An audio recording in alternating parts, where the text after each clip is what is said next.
अस्सलाम वालेकुम dear students, my name is professor Zuhaib Hasan and I am your physics teacher.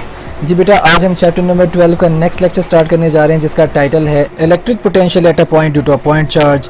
इसका question कुछ इस तरह से बनकर आ सकता है, how would you find the electric potential at a point due to a point charge. इसका असल टाइटल तो यही है कि electric potential at a point due to a point charge. जी बेटा, इसकी डेफिनेशन देख लेते हैं। The work done in moving a unit positive charge from infinity to that point where electric potential is to be measured against the electric field by keeping the electrostatic equilibrium। इसका मतलब क्या है कि ये वो वर्क डन है जो कि एक पॉजिटिव चार्ज के ऊपर किया जाएगा। क्या करने में? उसको इन्फिनिटी से एक ऐसे पॉइंट में लाने में। वो पॉइंट कहाँ एग्जिस्ट करेगा? पहले चार्ज की फील्ड के अंदर एग्जिस्ट करेगा। उस पॉइंट तक उसको लाने में जितना वर्क डन करना पड़ेगा इक्विलिब्रियम में रखते हुए उसको हम उस पॉइंट पर इलेक्ट्रिक पोटेंशियल कहेंगे।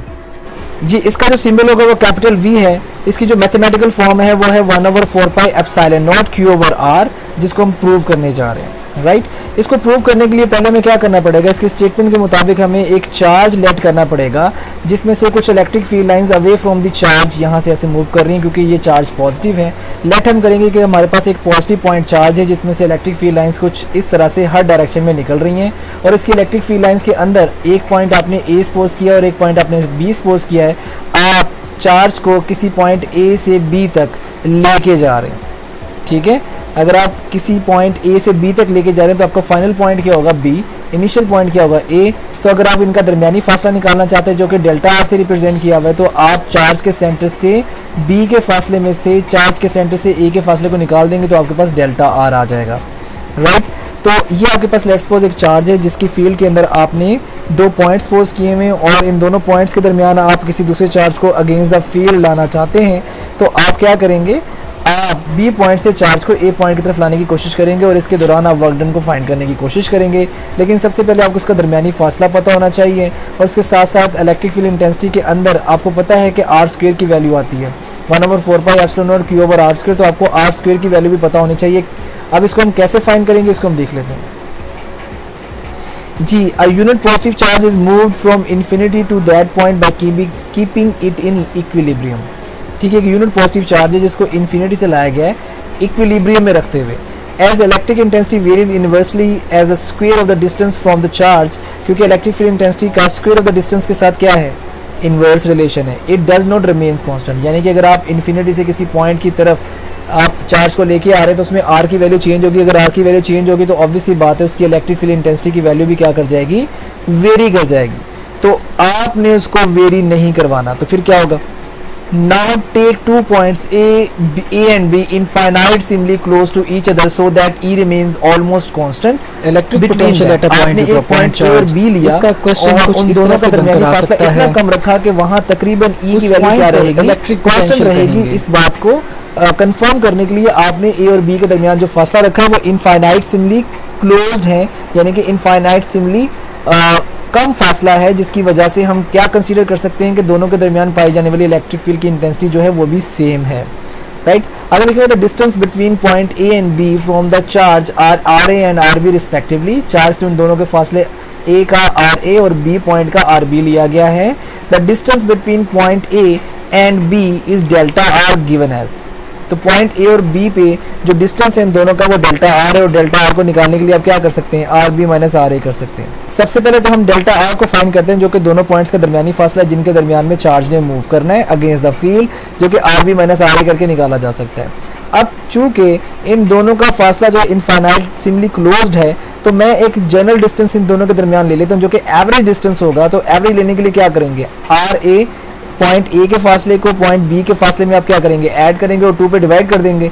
तो एक ऐसा पॉइंट अचीव होगा जो कि A और B के दरमियान एग्जिस्ट करेगा। अब चूंकि A और B दोनों इनफाइनाइट सिमली क्लोज सपोज कर लिए हैं तो वो पॉइंट A पे पाई जाने वाली इलेक्ट्रिक फील्ड और पॉइंट B पे जब पाई जाने वाली इलेक्ट्रिक फील्ड की इंटेंसिटीज दोनों को रिप्रेजेंट करेगा, क्योंकि वो इन दोनों के इनफाइनाइट सिमली, यानी कि इन दोनों के आपस में, ये दोनों आपस में बहुत ज्यादा क्लोज थे लेकिन वो पॉइंट चूंकि इन दोनों के दरमियान में एग्जिस्ट कर रहा है तो वो दोनों का एक कॉमन पॉइंट बन जाएगा जो दोनों पॉइंट्स A और B की इलेक्ट्रिक फील्ड की इंटेंसिटी को रिप्रेजेंट करेगा।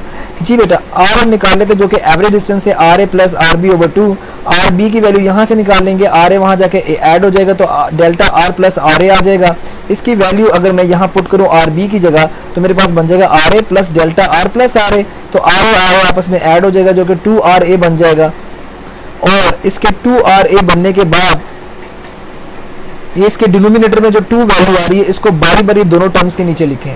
2RA के डिनोमिनेटर में 2 लिखें, डेल्टा आर के डिनोमिनेटर में 2 लिखें, तो 2 से कैंसिल होकर RA रह जाएगा, डेल्टा R बाय 2 रह जाएगा। अब आपको पता है कि आपने R का स्क्वायर लेना है तो दोनों तरफ स्क्वायर कर लें, दोनों तरफ स्क्वायर करेंगे तो R square will be equal to RA plus delta R by 2 का होल स्क्वायर।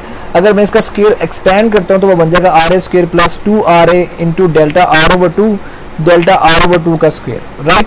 अब यहाँ आप क्या करें, इसको सॉल्व करें। इसको सॉल्व करने के बाद आपको नजर आ रहा है आपके पास रिडक्शन होकर जो वैल्यू आपके पास आएगी वो कुछ इस तरह की आएगी, राइट। अब इसके अंदर जी जरा गौर कीजिएगा, जो आपके पास डेल्टा R स्क्वायर ओवर 4 है, ये वाली जो टर्म है ये बहुत छोटी है। क्यों? क्योंकि डेल्टा R बहुत स्मॉल डिस्टेंस है, क्योंकि A और B दोनों इनफाइनाइट सिमिली क्लोज थे, तो डेल्टा R की वैल्यू बहुत कम होगी। तो एक छोटी वैल्यू को जब स्क्वायर होता है वो और ज्यादा छोटी हो जाती है, तो ऊपर से नीचे 4 डिवाइड भी कर रहा है इसे, तो ये वाली टर्म इतनी छोटी होगी कि इसको निगलेक्ट किया जा सकता है। It is very very small, so it can be neglected. अब delta R B minus R A के बराबर है, इसको यहाँ पुट करें तो आर ए जो है इन दोनों के साथ मल्टीप्लाई होगा तो आएगा R A into R B into R A square, तो आपके पास ये वैल्यू बन जाएगी, राइट। अब यहाँ से आर स्क्वायर कैंसिल हो जाएंगे क्योंकि एक प्लस एक माइनस में है, तो आपके पास आर स्क्वायर की वैल्यू आ जाएगी R A into R B. अब जो इलेक्ट्रिक फील्ड इंटेंसिटी का मैग्नीट्यूड है वो है 1/4 pi epsilon naught Q over R square. अब आपने क्या निकालना है, अब आपने पोटेंशियल डिफरेंस को फाइंड करना है, तो पोटेंशियल ग्रेडियंट का रिलेशन आप यूज करेंगे, जो कि अभी आपने लास्ट टॉपिक में देखा delta V is equal to minus E D, वहां आपने देखा था E is equal to delta V over D negative sign के साथ था, तो उसको रीअरेंज करें तो डेल्टा V की वैल्यू आ जाएगी minus E into D. E की वैल्यू आप ऊपर बता चुके हैं, D आपको पता है दोनों का दरमियानी फासला डेल्टा R है, जिसको आप थोड़ी देर पहले A और B पॉइंट के रेफरेंस से निकाल चुके हैं, जो कि RB माइनस RA के बराबर है। दोनों को आपने क्या करना है, दोनों को आपने मल्टीप्लाई करना है। आपको पता है ये नेगेटिव साइन क्यों आ रहा है, 180 डिग्री एंगल की वजह से, जो कि यहाँ भी रहेगा। तो यहाँ आप क्या करें, आप बारी बारी 1/4 pi epsilon naught Q over R O R B को इसके साथ आर बी के साथ और आर ए के साथ मल्टीप्लाई करें, तो आपको नजर आ रहा है कि यहाँ आर बी से कट जाएगा, आर ए से कट जाएगा या कैंसिल हो जाएगा, तो आपके पास जो बाकी वैल्यू बचेगी it will be minus Q over 4 pi epsilon naught 1 over R A minus 1 over R B, right. अब अगर हमें पता है कि हमने एब्सोल्यूट वैल्यू निकालनी, तो एब्सोल्यूट वैल्यू के लिए आपका एक पॉइंट इन्फिनिटी पे होना चाहिए। तो यहाँ हमने सपोज किया हुआ कि आपका बी पॉइंट जो है इनफाइनाइट डिस्टेंस पे है, जहाँ पोटेंशियल की वैल्यू भी क्या हो जाएगी 0। तो अगर वो इनफाइनाइट डिस्टेंस पे तो आर बी की वैल्यू इन्फिनिटी हो जाएगी, तो 1 over infinity will give you 0, तो ये वाली टर्म यहाँ 0 हो जाएगी और बी पॉइंट के ऊपर पास जाने वाला पोटेंशियल भी क्या हो जाएगा 0 हो जाएगा। तो यहाँ से अगर मैं इसको सॉल्व करूँ तो आपके पास 1 over infinity will give you 0, तो Q over 4 pi epsilon naught 1 over R A आ जाएगा। इसको थोड़ा सा रीअरेंज करके मैंने यहाँ लिखा हुआ है, यहाँ क्या लिखा हुआ है, V A is equal to minus Q over 4 pi epsilon naught 1 over R A, ठीक है। ये तो पॉइंट ए के लिए था। इसी तरह से किसी भी पॉइंट के लिए अगर हम जनरल वैल्यू लेना चाहते हैं तो ए सब्सक्रिप्ट खत्म कर दें तो बाकी वैल्यू जनरल वैल्यू बन जाएगी v is equal to minus 1/4 pi epsilon naught Q over R. Now this is electric potential at a point due to a point charge, जिसको हम फाइंड करना चाह रहे थे, जिसके अंदर आपको नजर आ रहा है कि ये r डिस्टेंस के साथ इनवर्स रिलेशन में है, राइट। तो ये लीनियर इनवर्स रिलेशन है, जिसके अंदर v जो है वो r की पावर 1 यानी कि सिंपल r के साथ क्या है, इनवर्स रिलेशन में है। इसका मतलब इलेक्ट्रिक फील्ड इंटेंसिटी और इलेक्ट्रिक पोटेंशियल दोनों डिस्टेंस के साथ इनवर्स रिलेशन में है। अगर डिस्टेंस बढ़ना शुरू हो जाए तो इलेक्ट्रिक फील्ड इंटेंसिटी के साथ साथ इलेक्ट्रिक पोटेंशियल भी डिक्रीज होना शुरू हो जाएगा। आई होप आपको इस बात की समझ आ गई होगी।